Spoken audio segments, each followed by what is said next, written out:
Good morning, everyone. It's that time of the day.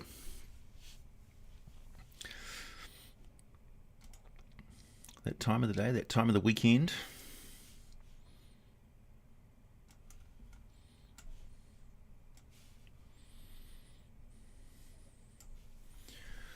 Which I think should be a Saturday for you over in the States. Time for some cheese. Got a couple of cheeses today. The Waitemata traditional brie and some the same block of blue cheese I was eating last week.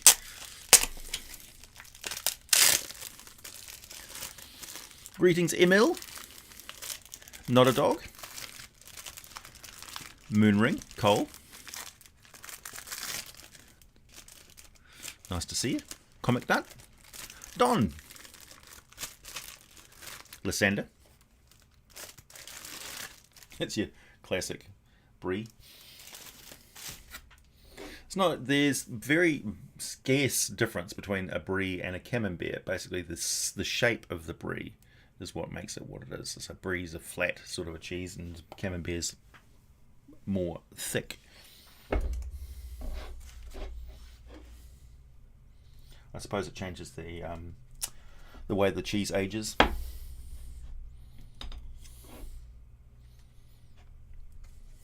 I like a reasonably young brie. A bit of bite to it. My day has just begun, but exciting things are in the brewing.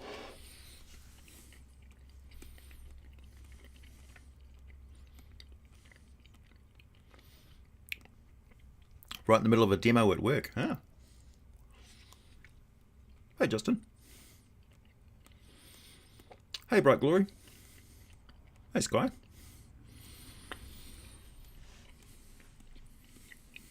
Hey, Kikas. Jason. Robert. Brandon. Kevin. I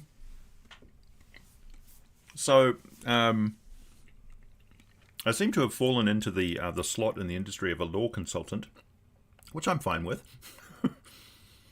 I suppose, if you dedicate yourself to researching the material, then eventually people are going to see, oh, that's a resource that we can use.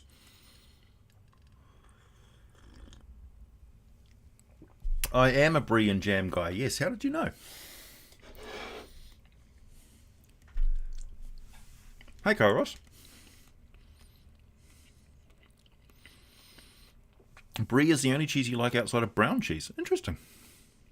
Not a fan of cheddar.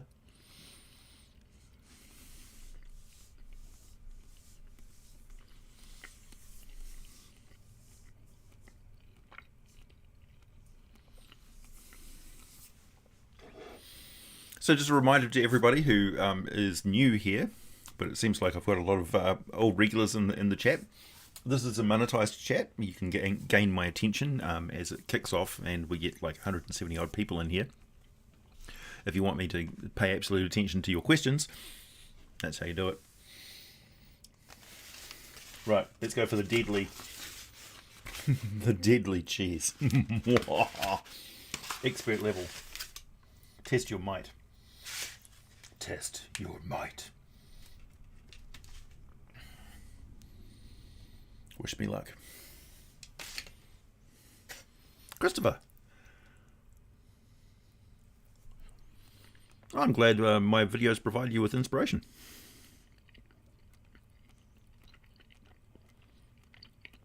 I think I might have tried something like Red Dragon. Not the actual Red Dragon, but something like it.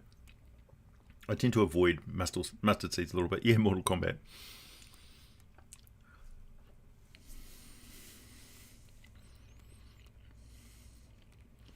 Whoa! Thank you, Demon Inquisition. Oh, thank you, Christopher. Welcome to Bronze Dragon. About to start running a session, so can't stick around, but I wanted to drop by and say hello. Have a great day, AJ. Hello! And also let your players know that I say hi. And if you're using any of my material to kill them, let me say, ha ha ha.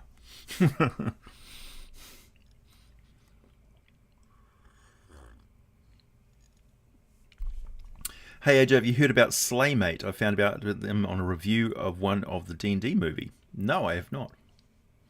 I've not heard that word before. Is it? It's not. Is it adult themed? Because it sounds a little bit adult themed. Slaymate.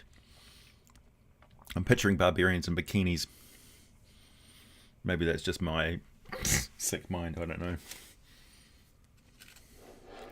Do I have any tips for making a survival horror RPG? I have given some tips in the past about running horror games. The main thing is providing a lot of sensory information without explanation to the characters. So getting them on edge. So one thing Matt Mercer does is he asks for a lot of perception checks, and he's trained his players to pay a lot of attention to their environment. So that builds tension and builds immersion in the game. Don't leave them completely in the blue, and don't sort of make things mysterious for mysterious sakes alone, but you can get people really on edge just by describing a dripping noise that doesn't have anything associated with it, and then all of a sudden they come across pools of blood in places, and they wonder where this blood came from, and you just don't tell them. So it's fear of the unknown which gets people on edge. As for survival horror, essentially it's them against the elements. So they're battling against limited resources, hypothermia, starvation, cold, that sort of, hunger, that sort of thing.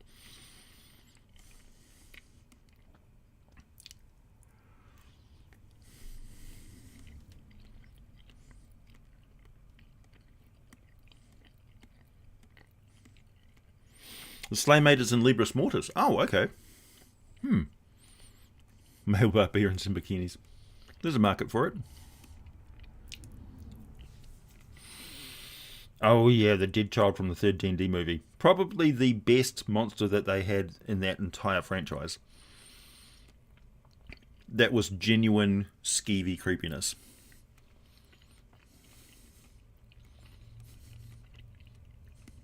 Hey, Mr. L.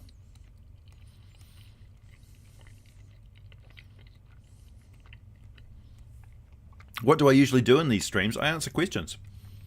Coloured comment. So if you have any questions about D&D lore, now's the time to ask. Hi, Bass Hunter. Palladium Fantasy. I was just looking at Palladium Fantasy the other day. Yeah, it's great. I really love the Diabolist in Palladium Fantasy. That would be my go-to. So for those of you who don't know, Palladium is a megaversal rule system, Palladium books essentially. So Palladium is their fantasy arm of their D&D alternative, using a universal rule set, and they use occupational character classes and racial profiles as like a collection of different cultural and attribute things. It's like very much like D&D, but it's set on its own world. They have like the Great Woolly Dragon. They've got the Yinsoth jungles, the Library of Bletherad, all sorts. I know a lot about Palladium books, and that's where we get the Rifts series. Is Earth after a cataclysm where supernatural gateways open up. So all the ley lines and stuff like that become supercharged on the Earth, and creatures from other dimensions, quite often refugees or unwilling participants of interdimensional transport, get deposited on Earth, and the humans have sort of divided into frontier folks who are just trying to rebuild civilization or clinging to the remnants of the past.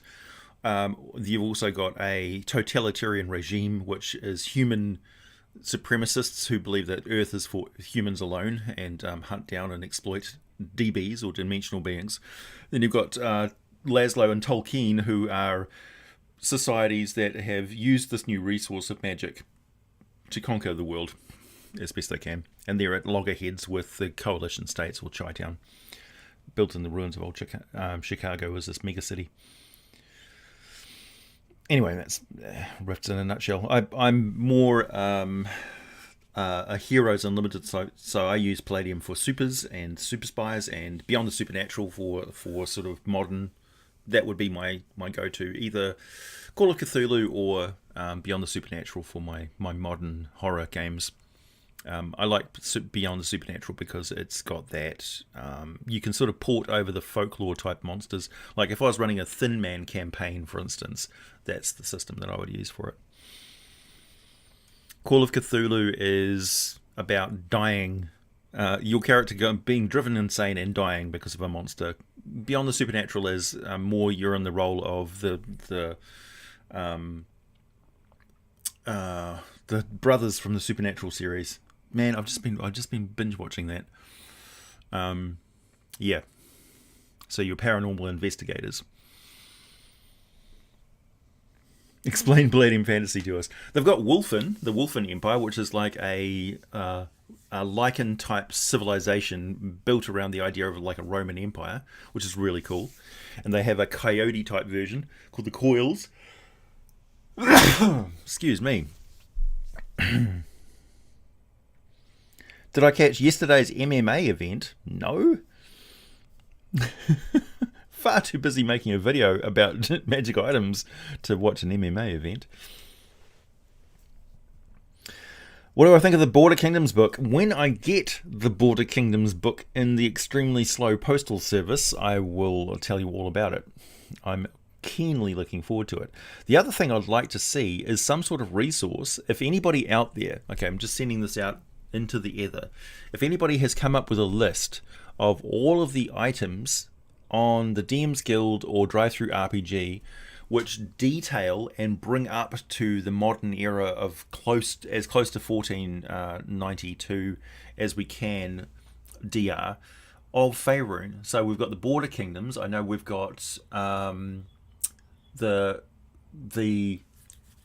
Great Dale. We've got the Moonshae Isles.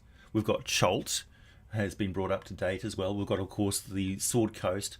But, you know, what about Turmish and Tethyr and Calimshan and Arm and Jacinta and Thay and Drambrath, all these different places? I want to know who has produced up-to-date stuff. And then I can produce some sort of a map with a color-coded area of effect of that supplement, that where you go on Drive-Thru RPG to buy a product that details this sort of bit, and then we can independently piece together and create a campaign guide for 5th edition Forgotten Realms that's more inclusive of the rest of the continent. I have a dream that this is what we can do, because there's bound to be a lot of stuff that I have not seen on Drive-Thru RPG or the DM's Guild that covers different areas, like, you know, the Eastern Shire and the Shire, and you know, what's going on in the Plains of Purple Dust. Hey, Scott, thank you. Yeah, you caught me. On the Glitter Boy, yeah, sure. I was never a big fan of the Katani. I don't know.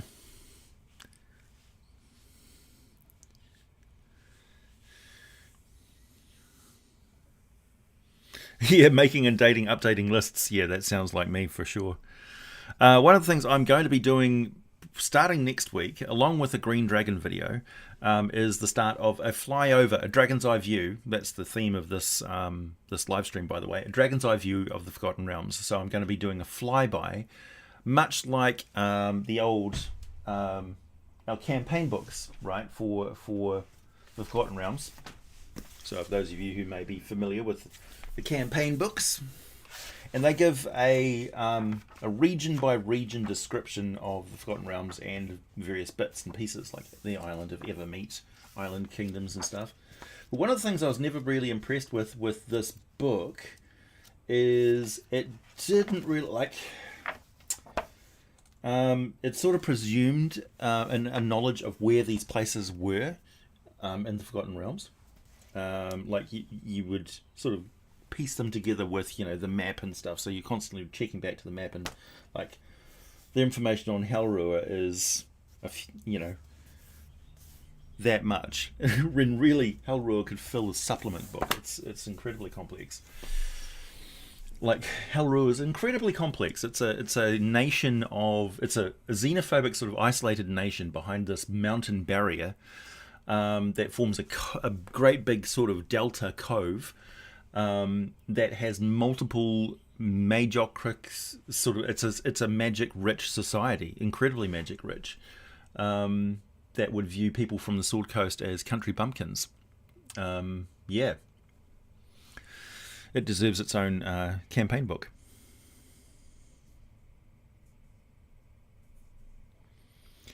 Nightbane setting was pretty cool. The work of a lifetime, yeah, maybe. What process can a super evil character become a good? For instance, in my world, Vector made a deal with humanity, long story, and because he's a god, they are his followers, he took on their alignment. Well, Jimmy, that's a good question. I guess that would be an aspect of Vector, because don't forget, Vector is, any creature that's a god may be multi-dimensional. So, for instance, Tiamat is different things to different people on different worlds. So, on the world of Dragonlance, for instance, she's also the goddess Takesis. So, you know, Acquisitions Incorporated is its own thing. It's also integrated into the actual physical lore of the Sword Coast, the Dalimba Valley. So I guess that's an update for the Dalimba Valley, which goes a little bit further. We've got a fairly recent update to Icewind Dale, and of course Rime of the Frost Maiden is going to update that even further, although I hear it's set sometime in the past, so that should be interesting. Yeah, there's sparse information in the source books that we've got so far for various regions. There's a lot of sort of bits and pieces. But yeah, like a lot of the nations around the Sea of Fallen Stars have just kind of been left in the limbo. Helrua is D&D Xanth. Yeah, that's true. The book smells the best out of the 2001 books. Really? You know, anybody who knows me knows that I have a thing for book smells. You've always wanted to play a Coalition Dogboy character. Yeah. One sneeze and I've got the corona. We are corona free in New Zealand. It's big news when somebody who's in isolation escapes from, leaves the jumps the fence and leaves one of the hotels, and they get arrested and thrown in jail. We've only had a couple of instances. Like this is the difference between New Zealand and the States. So a family has arrived from Australia to attend the funeral of their family's father, like their father. So you've got a bunch of teenage kids and the mum. They arrive in New Zealand. They go into managed quarantine. So they're in a hotel, essentially, which has got some cops around it, and it's got a fence, but it's not a prison. And they decide, they get tested that morning and come back negative for COVID. And then they're told, oh, it looks like you're going to get compassionate leave from your quarantine and actually be able to go and visit the body and pay your respects and actually attend to the funeral. They decide, because it takes too long and they're not going to get the results by 8 p.m., that they jump the fence and go to a park for an hour and get accosted and arrested by the police for breaking quarantine, and then go into custody, like in jail. One of the teen kids managed to evade them for 10 hours or something like that before they eventually got caught and thrown in jail. They miss the funeral because they're incarcerated and have to go through a court process where they're on video and stuff. And yeah, they miss out on the reason why they came to New Zealand in the first place. So there's idiots everywhere, but it highlights the difference that, you know, New Zealand is maintaining a strict quarantine border, and we follow rules and regulations and stuff. Our view on freedom is quite different. Like our civil, like, I think the main thing that sort of is the main difference between Kiwis and Americans in that regard is we recognize the obligations that we have to society. So we impose personal restrictions on ourselves in order for the greater good, essentially.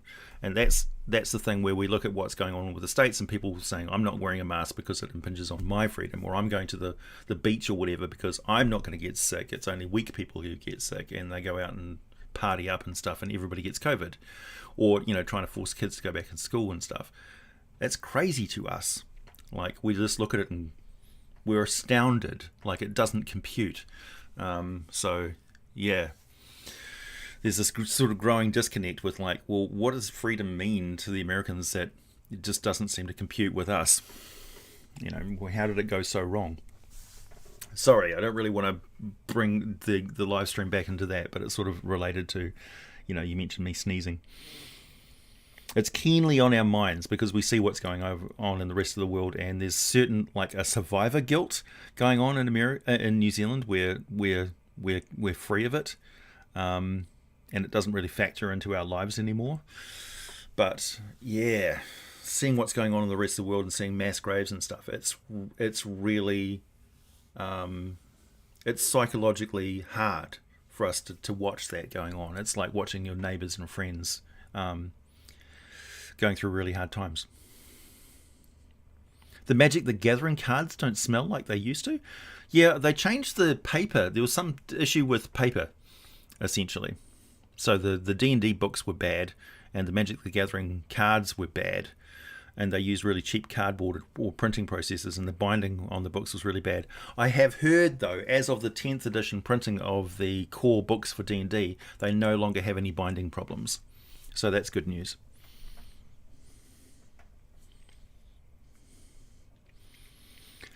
Yes, I guess for Americans, freedom means freedom to do whatever you want, free from the restrictions of authority, whereas the rest of the world incorporates the freedom for authority to make decisions that are for the greater good of people and by people to abide by those.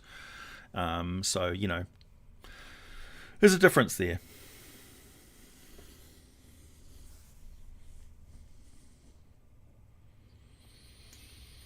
Yeah, so you could say that we've been free of the pandemic for the last 80 days, which, yeah, life is very much back to normal here in New Zealand in many ways. In fact, our economy is bouncing back remarkably fast. One of the key things is that because we were asked essentially by the government to go travelling around the country and go to tourist locations and things, and like go on those ski trips and go and see the whales in Kaikoura and go to national parks and stuff, all these local businesses are suddenly flooded with Kiwis who are going on, you know, tours around our own country. So we're supporting ourselves in that regard. Yeah. And of course our exports of products and things like that are accepted everywhere. You threw a hammer through a wall?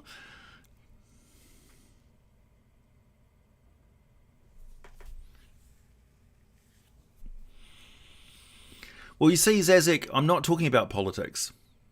That's the thing, right? I'm talking about a pandemic and what I see going on in the world. I'm not talking about politics. But because it's become so intrinsically involved in politics in your country, you're really triggered by it. And that's the bit that's fucking crazy to us. That this becomes political. Like wearing masks and stuff becomes a political issue is insane. That's the thing. Well, like, you see us laughing about it, but we're like horrified and polite to you about it. But really what we want to say is get these people and put them in jail. Because it's crazy. It's the most selfish shit you could possibly see a human being do. It makes no sense to us whatsoever.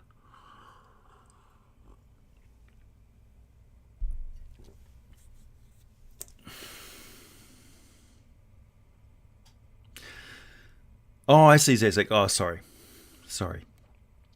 I make assumptions.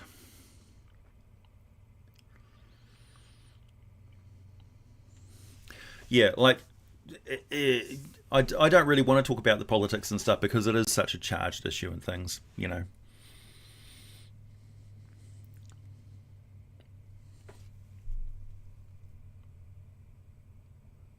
There are no mass graves. Kirk, look at Brazil, look at Colombia. I'm talking about the entire world, buddy, not your backyard.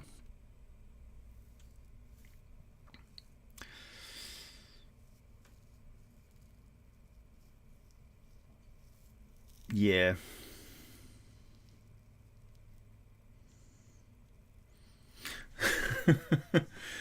Talking of egos, though, dragons.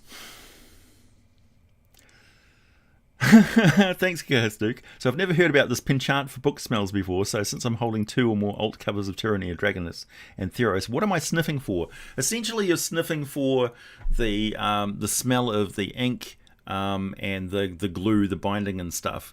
It's like a new car smell, but for books, right? Because book smell changes depending on how old the book is and stuff, and the materials and things.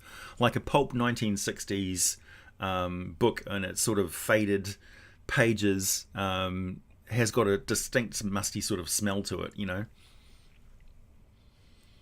It's a thing. If you spend a lot of your time like with your nose in a book, then you get, it's like wine tasting.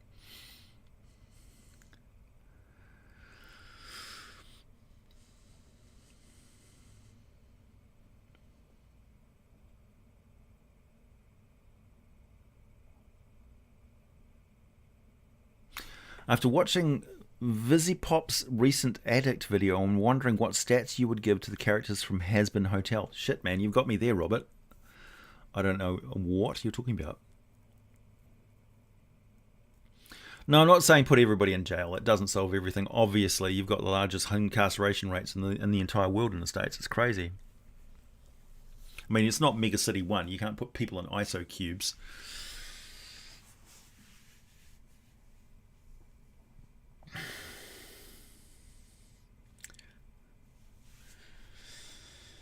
Like, I come from a different country. I'm just talking about my perspectives of what's going on over there, which is based on the stuff that you're feeding us through your media. So, you know, if I'm getting mistaken impressions, it's not my fault.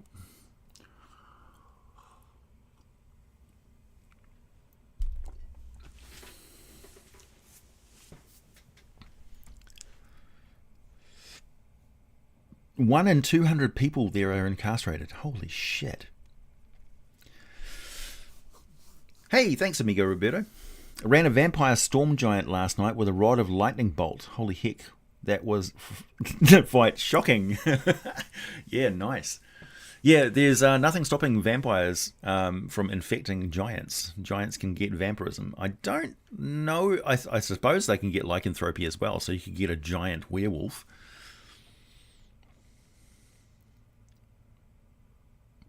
ISO cubes are already in, prototypes are already in production.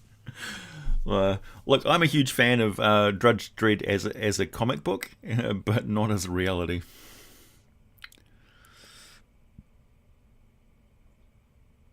But essentially, if you have a complete breakdown of law and order in a society, I'm talking, you know, just like hypothetical fantasy here.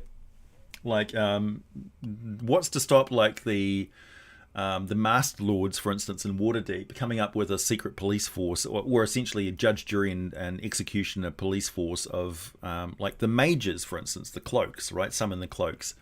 So you'd have this shit-kicking, highly trained sorcerer, essentially, who can take people down like just zot, judgment on the spot, and if anybody goes up against them, they just execute them. That's a very real possibility. In the Forgotten Realms, Mystara doesn't really pose any restrictions on people's ability to use magic for whatever they wish. So people with sorceress ability or a little bit of dragon blood or whatever in their ancestry, yeah, they could become a police force. I mean, in Rashomon, for instance, you've got Sorcerer Queen. Although it's a barbaric sort of, what do you call those barbarian horse people from Game of Thrones? That's kind of like the majority of Rashomon is like that. That's next door to Narfell and Damara. It's sort of between the Endless Wastes. So the Horse Lords and stuff over there, but they've got these witches who essentially run society, and there's very, very powerful sort of chosen of Mystara forces of magical destruction which protect their entire region. So yeah, they kind of are judge, jury, and executioner, and come down with enormous force on anybody who dares to disrupt their economy and society and stuff. Exactly, yeah. You get a bunch of wizards around you and they all cast sleep on you. That's game over. Look at Bargle. D&D Basic. Oh, the Dothraki, thank you. Giant wolfies, yeah. Yeah, giant were-rat. That would be horrifying.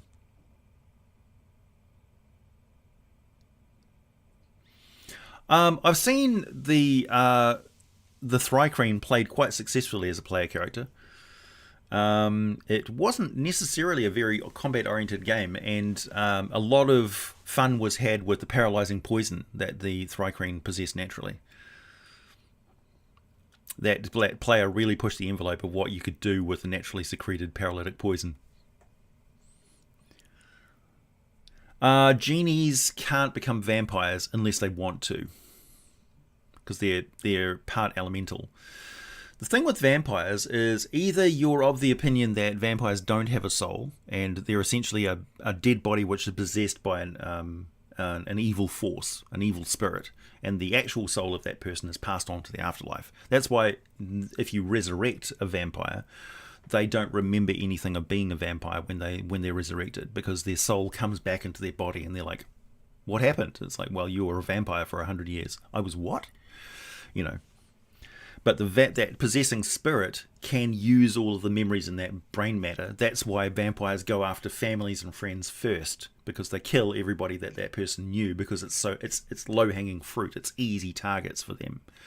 So in all of the folklore of vampires that I've seen, and I've read a lot, that's the sort of the story of how that vampire begins, is this horrible victimization of the friends and family of that victim. Who has become a vampire, because it's so hard for them to like chop the head off or stake or whatever the body of the person that they love, that they're interring, but it must be done. Correct answer: who cares? Game of Thrones is poorly written. Well, you should read Wildcards and other stuff by Martin. Has Been Hotel is an independent animated setting made by YouTuber Vivian Medrano. The premise is that Charlie, the princess of hell, is trying to redeem damned souls. Interesting. I'm going to have to look that up. Thank you. Yeah, Mystara doesn't give a shit. She's like, yeah, more magic for everyone.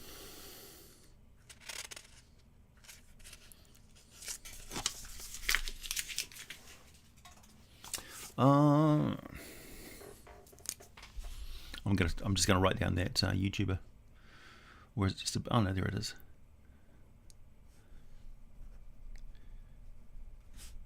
Vivian Madrano. Viv Zpop.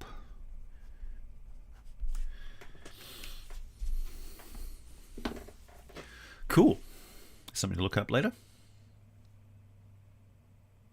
Can a lich substitute a soul for like an elemental spirit? No, Jonathan, no. It's weird, right? Soul energy is really, really potent. Elemental energy is a part of a whole. Like, it's not a distinct thing. Like, elemental energy has fuzzy borders. It sort of locks together like Lego. You can build up. You can have like a little elemental spirit made of a little bit of elemental energy, or if you take a lot of little elemental spirits and lodge them together, they become a greater elemental. So they don't have that sort of that distinct I'm an individual sort of thing, which is why their mindset is so alien to other beings.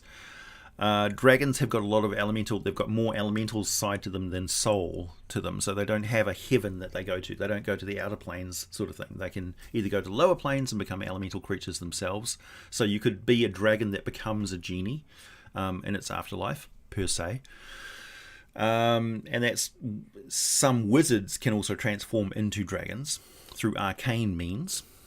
So yeah, it's very complicated, but that would be a different type of lich entirely. Like an elemental lich it wouldn't be a lich, it would be something else. So there's a lot of room to play around with new types of undead and that sort of theme.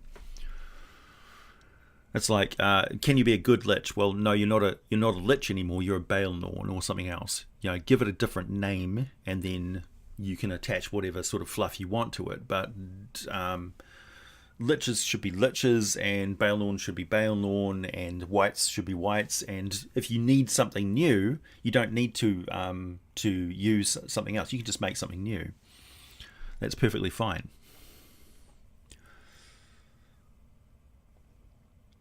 Love your dragon series. Thank you, Christopher. What are some dragons based on things other than metals, colours, and elements, or habitat, like astral, arboreal?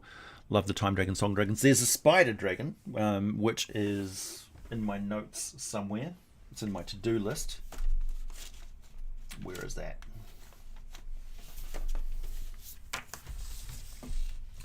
Let's see. Printouts. Got the Inquisitor. It's another example of a very specific undead, an undead torturer. There it is. Spider Demon. Oh, Spider Dragon, sorry. This is by Ian Livingstone, creator of the fighting fantasy novels, such as Death Trap Dungeon, which I just finished the other day. I won't tell you the secrets of how to get through Death Trap Dungeon. So, he writes that it's a small 2-foot spider dragon is typically found in dense undergrowth. They have a chameleon-like ability to blend in with the background. Thus, they will only be noticed 5% of the time from a distance of more than 6 feet and only 20% when closer. They are never surprised, so they're very wary, aggressive little critters. Spider dragons are man-eaters and find human flesh a delicacy.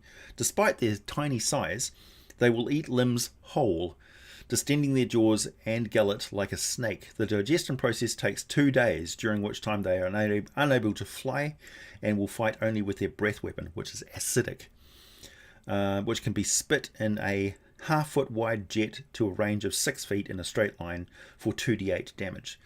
They can't speak, but are able to cast fear as a means of defense during the digestion period. Their fondness for treasure is the same as most dragons, but they will eat any gems that they find, believing them to have a great regenerative power. A spider dragon's stomach will always contain 1 to 6 gems. And he comments, this creature is a little too heavy for first level characters. It should be encountered at the culmination of an adventure or a situation where the group have a clear avenue of escape. Nice of him. That was back before Games Workshop became GW and separated entirely from Dungeons & Dragons due to Gary Gygax not being nice. Yeah, it's a spider dragon.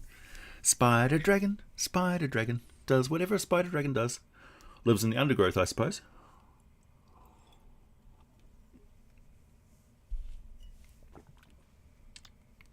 There's all sorts of dragon-type critters in the Draconomicons. Don't forget there's been 4. Let's see, there's AD&D Draconomicon, there's 3.5 Draconomicon, there's 2 Draconomicons for the 4th edition, which was the Metallic Dragons and Chromatic Dragons had separate Draconomicons. So there's heavy amounts of resources. There's a lot of reprint in the basic, like they locked down what the different dragons were, because remember before the Draconomicon was sort of published, the clear delineation between metallic and chromatic and all that sort of stuff just wasn't there. So there's cobra dragons, for instance, which aren't a particular color. They're just dragons that have that sort of frilly cobra neck thing. So yeah, there's a lot of primordial sort of dragons that are before the religious faction and war split them into those sort of divide between Tiamat's dragons and Bahamut's dragons. And the gem dragons, who are neutral in the whole thing.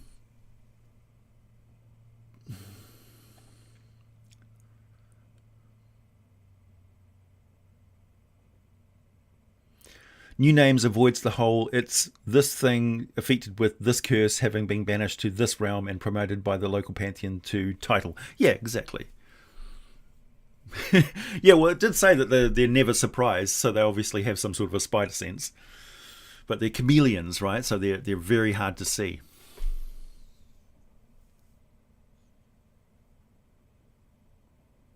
Yeah. Yep, the guys who became Games Workshop are the ones who wrote Sinister Secrets of Saltmarsh and various other original stuff. But of course, they ended up producing Warhammer. Warhammer Fantasy and then Warhammer 40k. And that became basically their meal ticket for the rest of time. Including some very cool board game style Dreadnought assault games, which I highly recommend.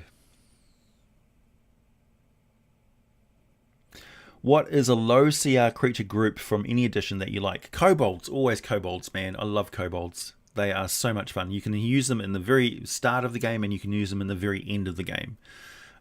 So, you know, if your 20th level character is being attacked by a large force of kobolds and urds, they're in deep shit. Because in 5th edition with bounded accuracy, they're never going to be completely immune to large amounts of incoming attacks from small creatures. You can get swarmed at any stage in 5th edition. So an ancient red dragon can't take on a city of humans because the humans banding together and poking it with sticks will kill that dragon in a certain amount of rounds because it can't avoid all of the incoming damage. It's a lot easier for things to be hit. 3.5, well, 3rd edition and 3.5 and 4th edition were kind of broken in that regard because at a certain point a adventurer or a monster were just too strong. So things from lower levels just couldn't even get a hit in on something. And I don't care how strong a knight's plate mail armor is, they can still be brought down, knocked over and stabbed with, you know, pointy sticks until eventually somebody gets through a hole in that armor and kills them. And nobody gets better at getting a sword in the gut. Like, you don't do a Rocky montage and suddenly are able to survive getting stabbed in the chest. It just doesn't work that way. So, yeah. Hit points are about armor and they're about endurance and they're about, you know, your cardio. They're not about your ability to withstand getting stabbed in the chest. Lenorms, yeah. Spider Dragon does sound scary. It's basically like, you know, if you're going through the long elephant grass and stuff like that and you've got those giant birds which are attacking you, like that movie 10,000 BC with great Kiwi actor Cliff Curtis, or, you know, you're getting attacked by velociraptors or you're getting attacked by spider dragons, which you can't see. Saltmarsh is one of their better supplements. That's one of the hard copies that I want to get. Yes, Varts are fun. I really like kobolds because I use the primary way that I use kobolds in my games is you get one little pathetic kobold which gets on the side of the player characters and helps them out and ends up being their guide, and it leads them inevitably into a horrible situation where they're attacked and killed by something else. Because kobolds work for dragons. They work for good dragons, they work for bad dragons. They don't see much of a differentiation. They see dragons as awesome and other creatures as lesser than dragons. So dragons can do no wrong as far as they're concerned. So kobolds that hang out with metallic dragons are good because they want to be like those dragons. And dragons that hang out with chromatic dragons are bad because they victimize other races. Not necessarily because they see themselves as being evil, but because they want to emulate that dragon and do what it does. So, yeah. Good and evil, from my point of view, is largely a matter of perspective. Like, a mouse thinks a cat is evil, whereas we can see cats doing evil things to mice, but we accept that it's just a part of the cat's nature to hunt mice and play with them to better its hunting skills because it needs to eat mice. That's its food. It's an abject carnivore. But, you know, it seems pretty cruel when they just won't let this poor little mouse die.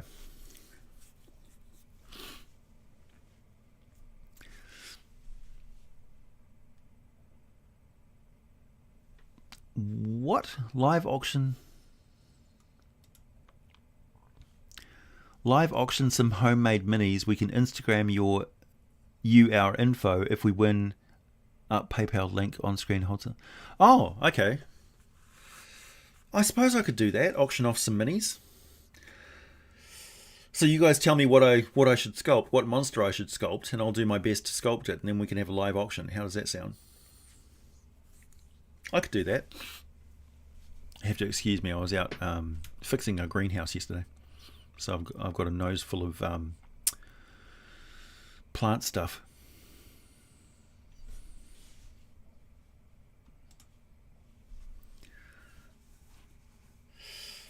Kobold minis. Yeah, I suppose I could sculpt some minis.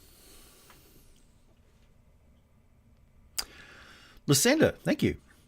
If you were to remove alignment from dragons, what do you think would be the differentiating personality traits for each? Well, they are very much determined by their environment, and there's a certain set of traits. Dragons have arrogance in common because they see themselves as superior beings. They feel more of a connection and an ownership of the world because they are creatures which are more bound to the lower planes than the upper planes, so they don't really recognize beings higher than them, so they're not very devout or devoted to gods and deities. They've seen gods fall, so it's part of their thing.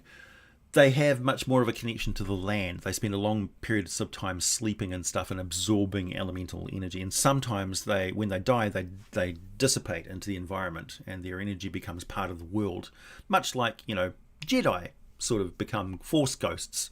So dragons do that too. They become part of the elemental energy which is suffusing the world. And they can, of course, go to the lower planes and upper planes, much like, so for them, the elemental plane of whatever would be like the Feywild to a Fey creature. But they also interact with other planes of existence as well. They're extremely adaptable.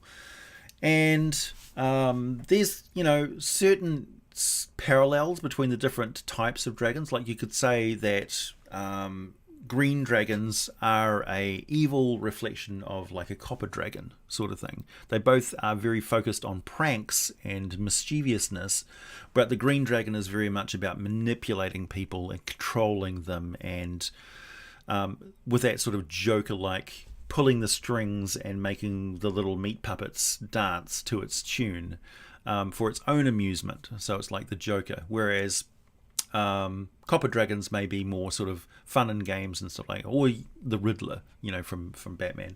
Whereas copper dragons are pranksters and they're party animals and things like that, and they like, interacting with humans in a sort of jocular fashion, who find life quite funny. So they're irreverent, but they're not very evil, whereas green dragons are quite evil and self-centered and manipulative and kill people for fun.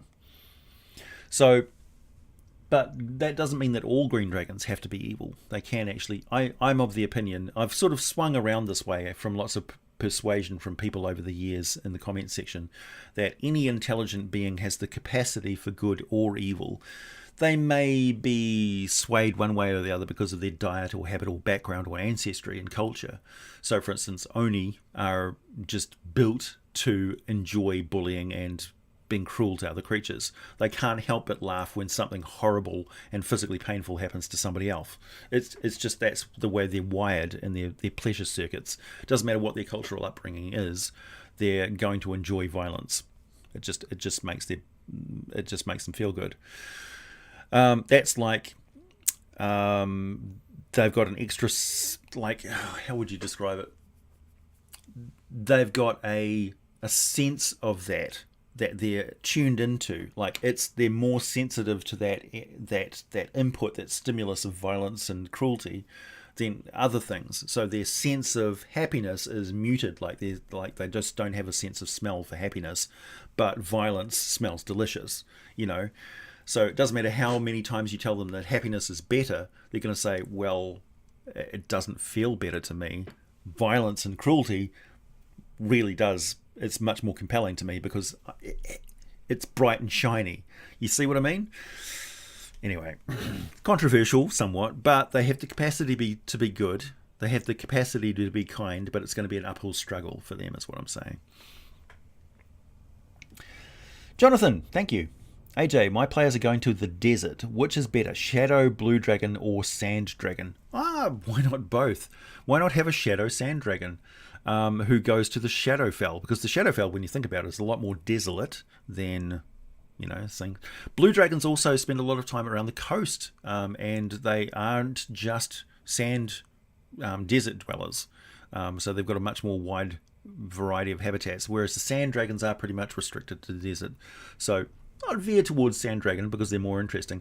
Also, you can involve other types of reptilian creatures, like mostly lizard folk are represented by living in marshes and swampy terrain and stuff like that. But why not have some desert dwelling lizard folk? That'd be quite interesting. Or troglodytes who live on the surface. Dragons joining the living force, yeah. I haven't actually got very far into the monster section of Strongholds and Followers, but I will let you know when I get there, Emil. It's an interesting take on Gem Dragons. I don't know if it's my take on Gem Dragons. It's a option for Gem Dragons for sure. Hey Zinzu, nice to see you. I'd love to see something different for D&D, like making Edgar Rice Burroughs or John Carter of Mars book series into a campaign. I think the Tharks would make interesting characters. I agree. Yeah, I agree.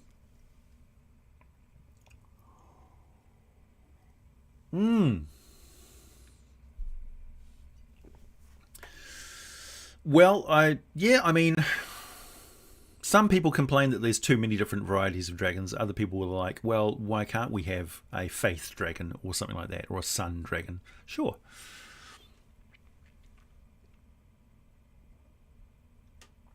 Sculpt a treant with a tree house on it with a druid living in it. That's a great idea. That is a great idea. We'll put that down as a vote number 1. Treant mobile home.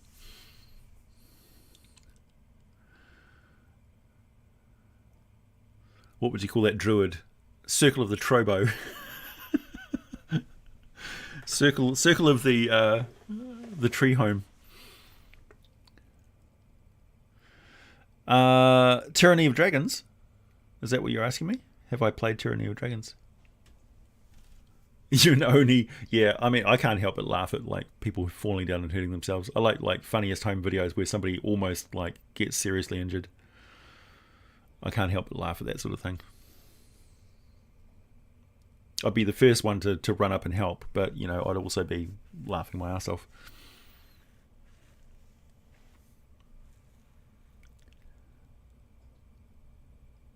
Smelling emotions and hormones is what I use for my lizard folks insight checks. Exactly. Yeah, that tongue flicks out and they're picking up their world through sense.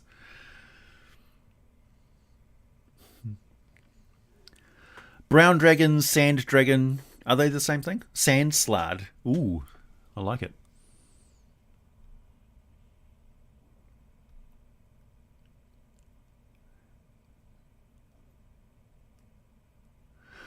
A Colombian bay that experiences lightning storms almost every day. Holy shit.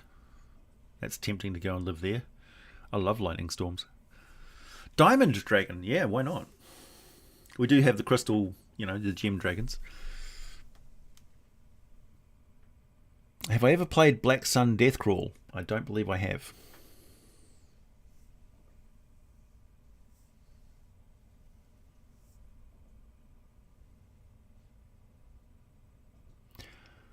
The mercenary company in first edition Mindlegolf had cave-fishers among their members. Are you familiar with this? Really? Like intelligent cave-fishers? That's a new one to me. Ah, Jan Shevik. I did make a rock video, but I had to take it down because it got copyright claimed by BBC because I used some footage of a bald eagle fishing for salmon. Because I said a rock would basically fish the same way for large sea porpoise, like, you know, whales and stuff.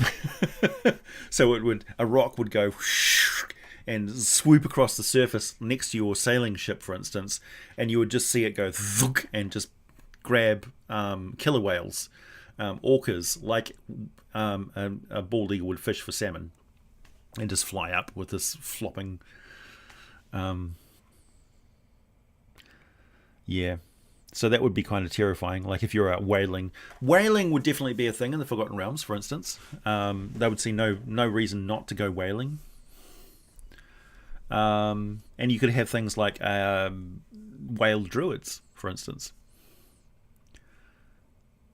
Can a beholder become a ghost? Yes, it can. We do know that there are undead beholders.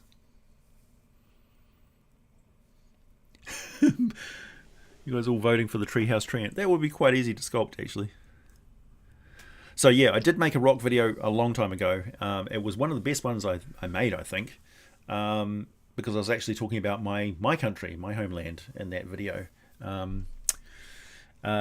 and I need to redo it because it's actually part of the original monster manual, and that list is incomplete without that rock video. Opal and Obsidian dragons.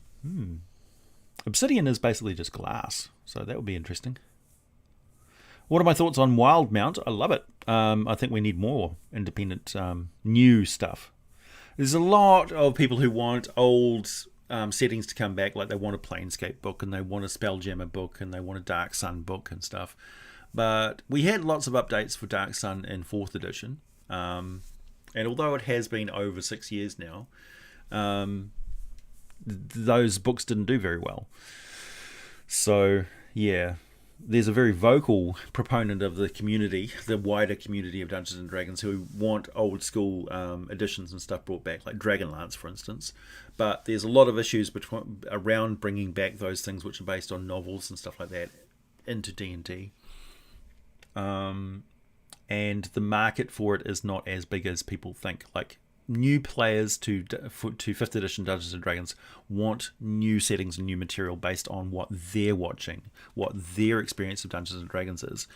Matt Mercer and Critical Role and various other streaming things have become the focus of this new wave of D&D players. We have to accept the fact that the hobby is constantly changing, and it's not there to cater to us. We've got our material that we like playing, and there's nothing wrong with using old editions and stuff like that and all of the lore in there and updating it ourselves to 5th edition if we want to. We're perfectly capable of doing this.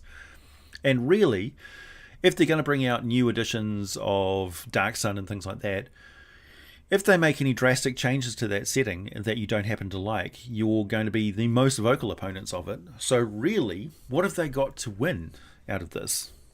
Rehashing stuff that you already are familiar with, that you're just really set up to sort of condemn, or bring it into the light and making it so that new audiences would be involved with it, which would seem to you like they're dumbing it down and over-explaining stuff that and repeating stuff that you already know, so you're going to be unsatisfied with it.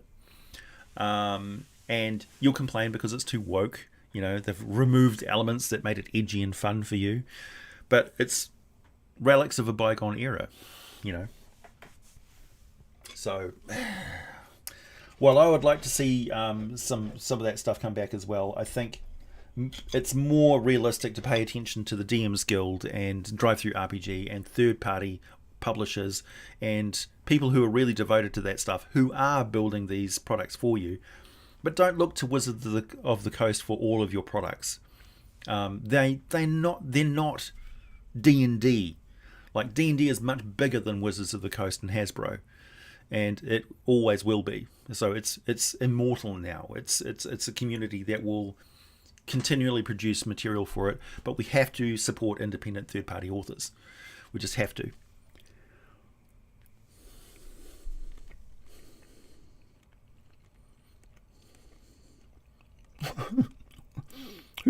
Why are you saying get off my lawn?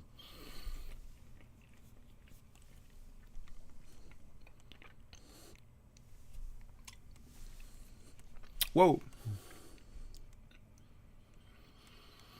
That, talking of OSR sober, that video that I posted in the community chat, which talks about all the old editions, absolutely go and watch that, because that will give you all of the information you need for what sort of game you want to play. Like the alternatives to buying the official books and stuff, the third-party content books, which emulate earlier editions of the game and bring them up to date and stuff. It's an excellent, well-researched and very well-presented book that talks about all the different editions of Dungeons and Dragons, and you know what Dungeon Lord and OSR and Osric and all those games are actually for and what they're about. So it's really good.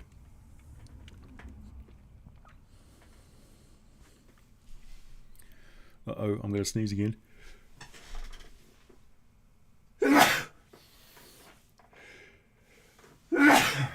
I'm one of those people that sneezed twice. Sorry. Excuse me. Yeah, it's not if Wizards of the Coast thinks there's money in it. If Hasbro thinks there's money in it, they'll let Wizards of the Coast do it. Business is business. Yeah, exactly. I'm not going to make a Dragonlance movie happen because I read the Dragonlance books when I was 16, 17, something like that, long time ago. I want new stuff. I want new D&D stuff. I don't want to rehash all the old stuff. I like the old stuff. I like going back to it for nostalgia, but I don't need to drag it into the modern world. It's still there. You can still go back and read those books and immerse yourself in the setting and relive those old stories. If you want new stories, make them yourself. The authors aren't beholden to make, continue writing those stories forever. Like, R.A. Salvatore has got other stories that he wants to tell. George R. Martin wrote about superheroes before he was writing about, Game of Thrones and dragons and stuff. Although I will say that I want Patrick Rothfuss to finish writing the Name of the Wind books, or I will hunt him down and chain him in a cabin like in that novel Misery by Stephen King. I will hobble you, Patrick Rothfuss, until you finish writing that book, you son of a bitch. You brilliant, beautiful-minded son of a bitch, but still, don't leave us hanging forever.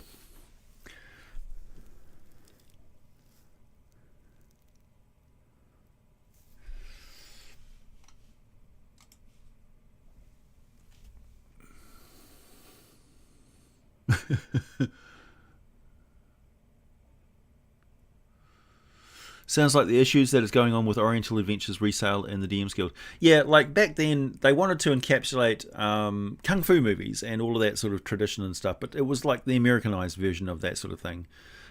These days, we've got a lot more sensitivity to the richness of indigenous culture and their folklore and stuff like that, and we pay it the respect that it's due. So, Karatura is always going to be pretty problematic because it's a caricature of Japan and China and Vietnam and that sort of thing, Malaysia. But it's about as sensitive as a claw-tooth hammer. And like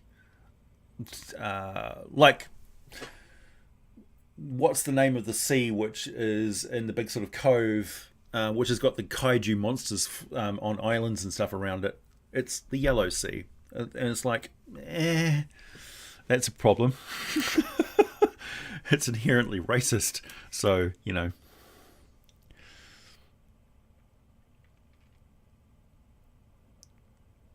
I'm supposed to sneeze on my weapon so I can inflict poison damage on my next encounter. Oh, okay. There we go. Oh, sorry, Robert.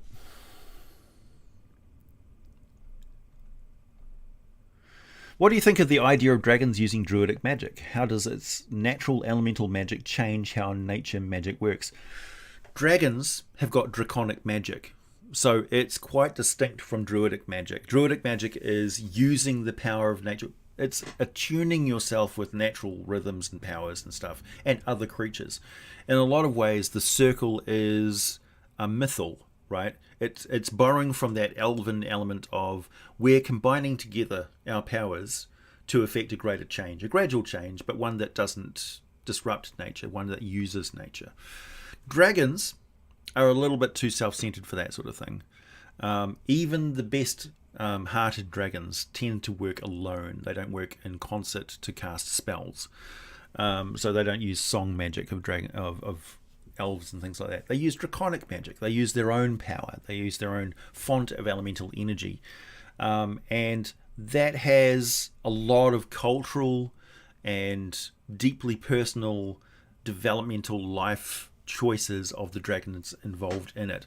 So they're born with an instinctual feel for the magic which is native to them. And they're otherworldly creatures, and also they were developed and designed and bred by other beings to be superior, to be first war machines and then destroyers of other civilizations and stuff. And they've also been the victim of elven magic. So why would they want to emulate the magic of essentially the tiny pathetic beings which caused them the greatest amount of torment on Toril, at least, than they've ever experienced with the Draco Rage? If you have dragons from other worlds, such as Abia, for instance, then maybe so. But of course, they've got a greater connection to primordials. So for them, genie type magic would be the way to go, rather than druidic type magic. So genies directly manipulate the environment as well. For them, they extend their will into matter and animate it using elemental force. So that's what dragons are all about. Dragons can manipulate the energy of their breath weapon, so their draconic magic is quite different. So it's sorceress in origin. So that's much more the way it would go. That's my take on it anyway. I'm not saying that it's impossible. I'm just not saying that it's... I'm saying it's not a widespread part of their culture to be druidic. But an individual dragon could use druidic magic and learn druidic magic, certainly. They can have class levels just like anything else. Green dragons, sure, why not? Deboozed, thank you very much. Any chance on doing lore videos on other dungeons across Faerun, for example, Warlock's Crypt? Yeah, absolutely. There's a Lich dungeon which I want to talk about as well, which is part of the on the border of Cormier. Yeah, there's lots of different stuff, and like Thesk and various regions and the vast places where orcs live, for instance, has been pretty topical and interesting.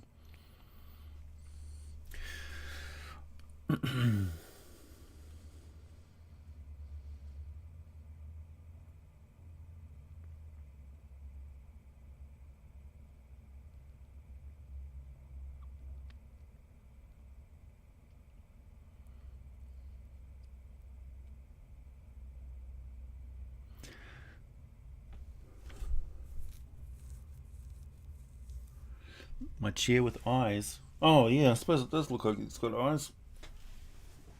Funny. Yeah, dragons are trust fund babies. They don't need your pleb magic. Yeah, it's true. Elven song magic. Oh, yeah. Absolutely. So when an elf sings, for instance, they have an ability that humans don't have. So they've got extra development of their vocal cords. So you know how Tibetan throat singing and stuff like, and they do that extra little pitch thing.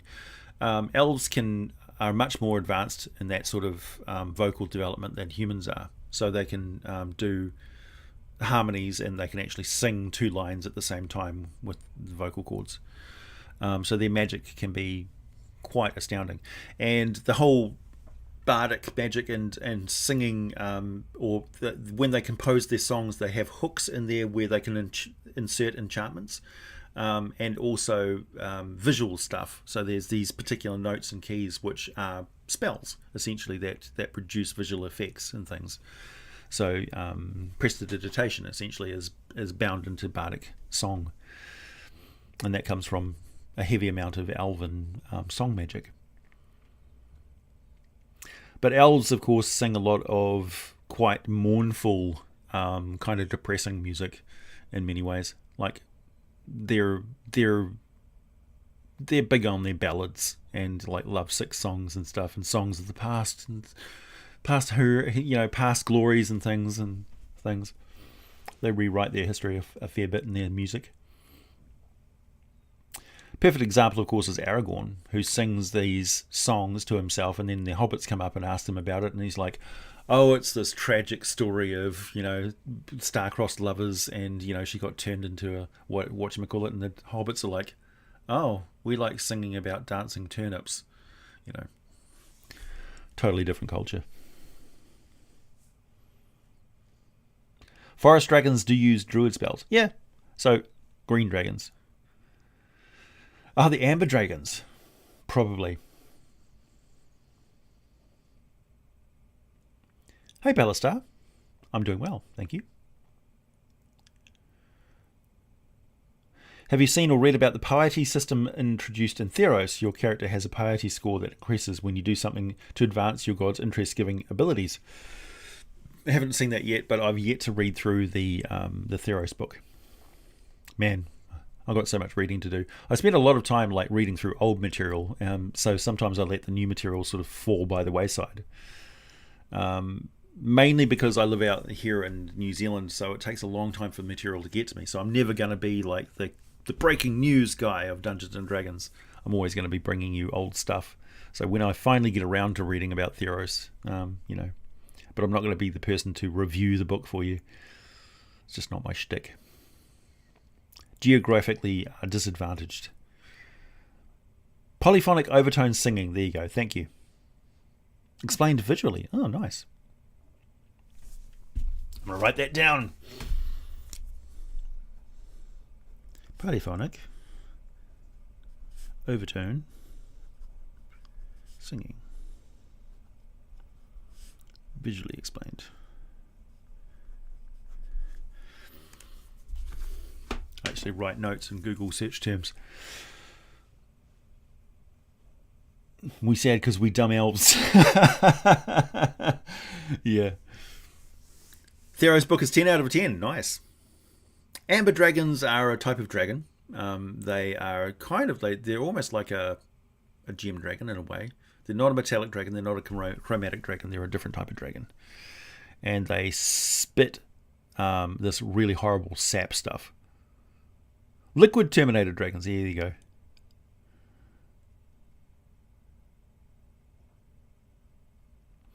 You're a little surprised Games Workshop doesn't sponsor your channel and send you new material, to be honest. Really? Well, I'd be fully up for it. Like if yeah. If I wasn't a Dungeons and Dragons channel, I'd probably either be, well, it would be stupid to be a Palladium Books channel because they would just never support me because Kevin Simbita likes to control everything. But Games Workshop and Warhammer 40k lore and Warhammer Fantasy, well, to a lesser extent the Fantasy lore, I'm not that keen on that world setting, but the Warhammer 40k lore, wow, yeah. There's some successful lore channels that do Warhammer 40k lore, and I think I would definitely do that if I wasn't doing D&D. Star Wars also has got some pretty rich and interesting lore as well, but it suffers that problem of being too focused on the movie franchise, whereas Warhammer 40k, not so much. Do I know anything about Tibet? No, I don't.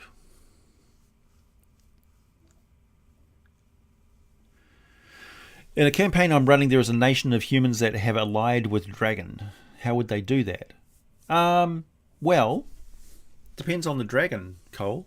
Yeah, what sort of dragon is it? What is the goal of the humans? What is the goal of the dragon? Moonring, I don't read all of the comments. I can't read all of the comments. I try to. I'd probably read 1 in 4 or 5 when there's like 140 to 170 people in here. I don't know how people like the sword guy, Skelegrim. Is that him? His comments just go. It's like a Twitch stream. Twitch is the reason. One of the reasons why I just will not do Twitch streams is because of all of the garble that's in there, or like the bits and all that sort of stuff that every time somebody makes a donation and stuff like that, it spams all over the text. And they always have like doing a giveaway thing, so they put a bot in there and they get everybody to spam a particular phrase, and people's comments just get completely swamped and lost in it, and it's not very good for interacting directly with people like this is. Like I feel like I'm having a conversation with 140 people right now.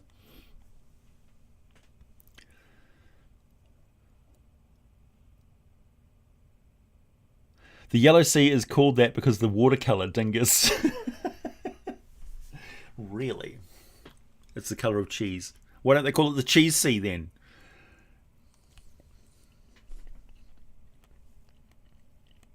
Fat Shark is making a 40k game. I hope it's like Vermintide, but 40k. I don't particularly like Vermintide. I don't like that perspective. I'm so fickle when it comes to video games. Really fickle.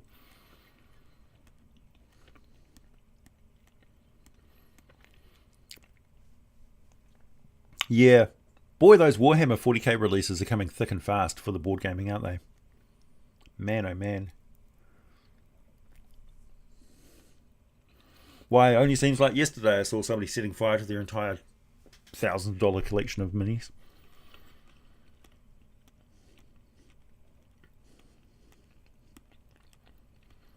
Bookshelf is holding up quite well. It's supposed to be bendy. It's plastic, the miracle substance. Palladium is dying a slow death. I love them, but they don't do anything. Yeah, they've been dying a slow death for the last 20 years, dude. They've been around for a long time.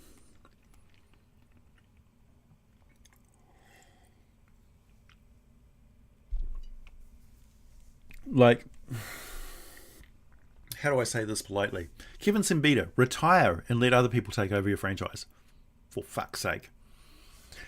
Let somebody update your system. Amigo Roberto has got a free pass to call me a dingus if he wants to. Hands off. He's earned it.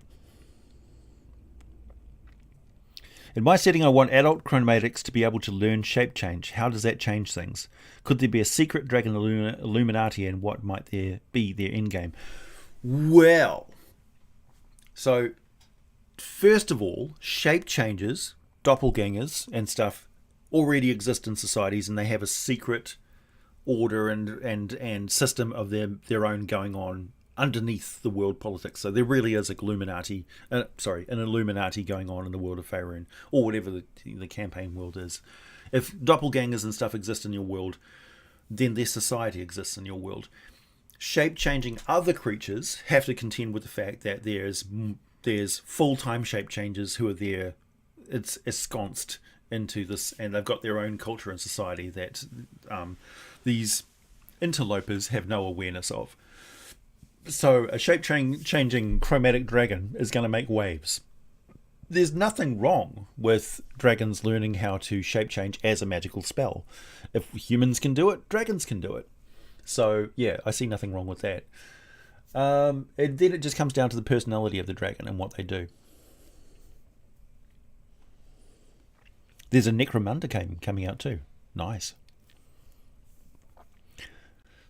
I'm one of those people that I like Star Wars, I like Star Trek, I like Babylon 5, I like Farscape, I like all science fiction. I want more of all of it.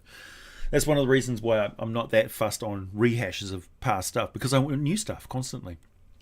I don't feel the need to be... I feel the need for the industry to continually grow, and for that we need new stuff. We need new authors, we need new voices, we need new franchises that we can look back in 20 years and feel fondness for. We need our new Masters of the Universe or Voltron and stuff like that.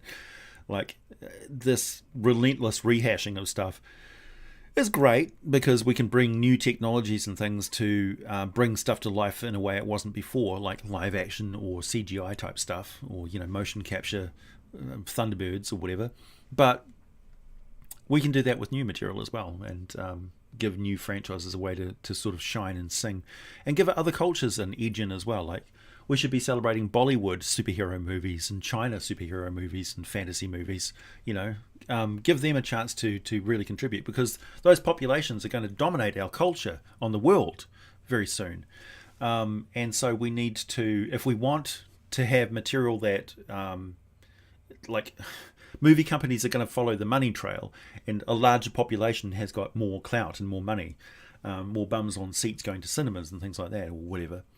So if we want those cultures to produce for us to enjoy fantasy movies and stuff going forward, we have to introduce those cultures to this rich legacy and language that we've built up around fantasy and science fiction and stuff. So role-playing games are a great way of doing that, because we can literally sit down for 4 hours and immerse them in this rich culture and fantasy history that we've got in our role-playing games, this language of fantasy.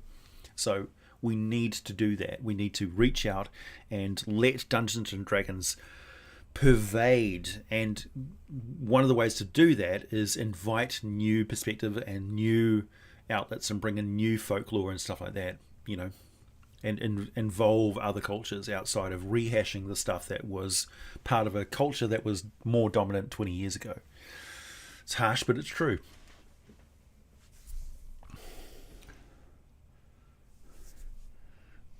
It's true.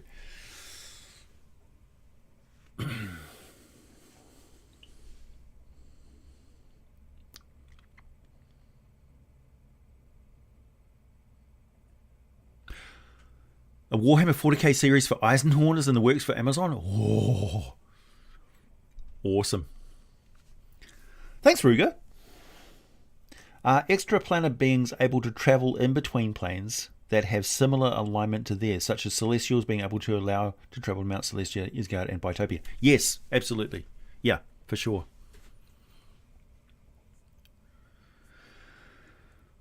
Robert, let me put it this, okay.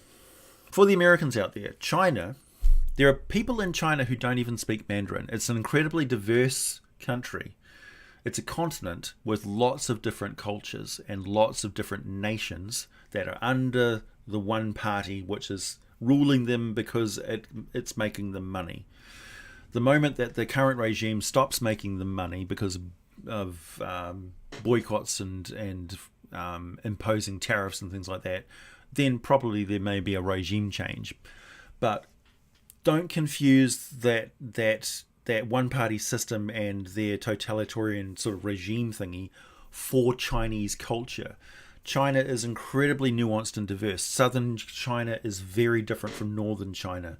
It's very different from Malaysian and they have different languages and stuff that they speak there. They've got different borders that are different, going from one country to another within that place. They have even more diversity than the United States has with the different states and stuff. So they've got people from Texas and people from Florida and people from, Boston and stuff that are far more diverse. They've got ethnic groups and things like that you've never even heard of. So, don't be so close-minded. Don't assume that your ignorance of China is the truth. It's very, very diverse over there. And it's not kowtowing to anything. It's not being a simp to China to investigate the different cultures that are there. Because really you're contributing to that idea of that closed off state. Because your state of mind to China is closed off. Don't make it political. Actually get to know China.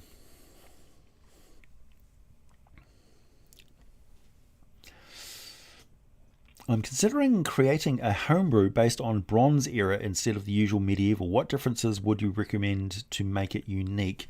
Well, it's mainly a limitation of certain technologies like crossbows and things like that they wouldn't have. Spear throwing and bronze weapons are just as effective as metal weapons, but they need a lot more maintenance. So after you've had a sword fight with a bronze weapon, you have to buff out the dings sort of thing. But a bronze weapon is just as capable as a longsword of killing somebody. You just need to touch it up afterwards because it'll lose its edge a bit faster. But yeah, and it's a different type of sword fighting and stuff. They used short swords and things like that because the materials were quite rare. Other than that, the laminar armor that they used back then with the layers of fabric and stuff were actually really, really tough. It was as tough as leather armor for sure. So yeah, and very lightweight and breathable. So laminar armor was fantastic, and it's the reason why the what's the word? Spear wielding warriors with sword, shield and spear, and laminar armor was so dominant for such a long time. Yeah, Chinese government isn't the Chinese people. Yeah, there you go. Simp is one of the stupidest terms that's become popular recently. Yeah, but it conveys a meaning that you instantly understand. So, hoplite, thank you. Hoplites. Yeah, don't forget that China's got 6,000 years of recorded history? It's incredibly diverse. It's brought us money, paper money, and all sorts of other stuff. And where would we be without gunpowder? And rice is great. Yeah, Bronze Age can be really great because you've got that sort of heroic element to it, and a lot of magical items and things like that. It doesn't matter what particular age you're in. Magic items are just as applicable in the past as well as Stone Age. Wow, I suppose so.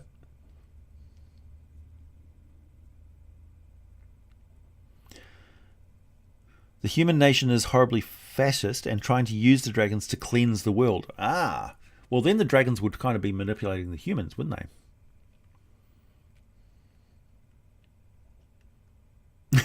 Simp is a really useful term, and the only people that get upset by it are the ones the term applies to. Like, I use simp as applying to anybody who's kowtowing to, like, it's, you know what the word means. It's the principle of the word, whatever. It would be sycophant, right?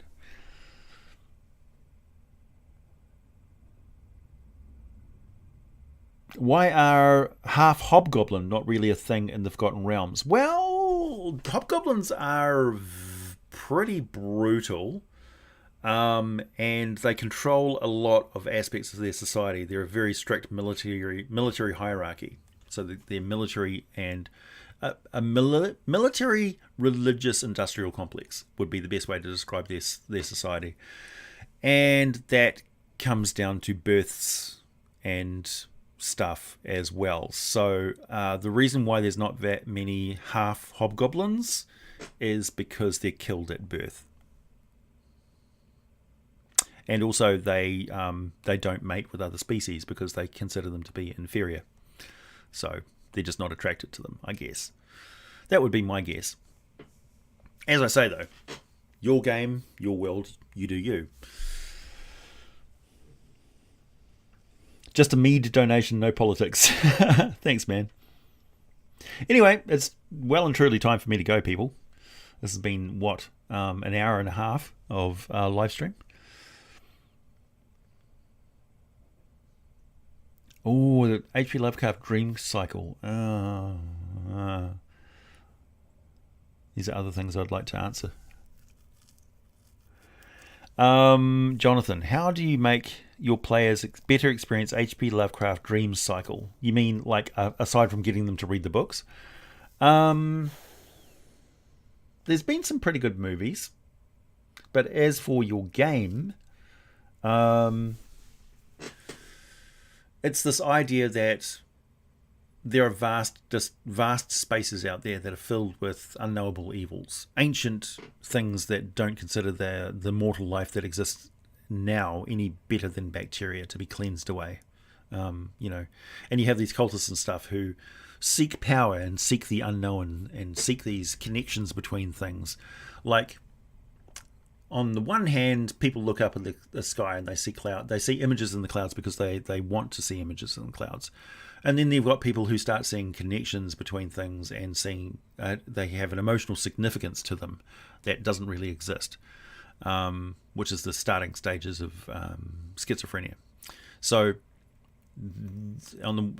with H.P. Lovecraft, you have these cultists who get a little bit of a taste of the unknown, the mystery, and they start to investigate it somewhat obsessively, and they blind themselves to the danger and delude themselves and attribute beneficial motivations to these dark powers that really have no connection with humanity whatsoever. So there's no mutual empathy there. And inevitably it leads to their doom. So that's H.P. Lovecraft for you. Yeah, conspiracy theories and stuff. Okay. Thanks, Robert. I typed the chat without thinking the context all the way through. Right.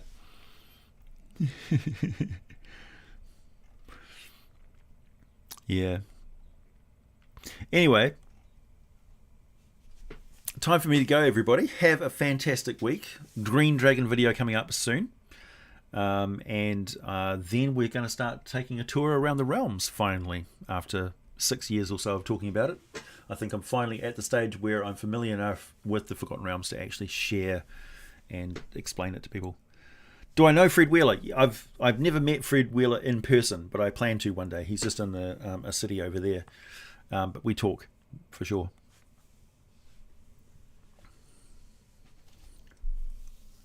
Realms tour, yep. All right, catch you later, everybody.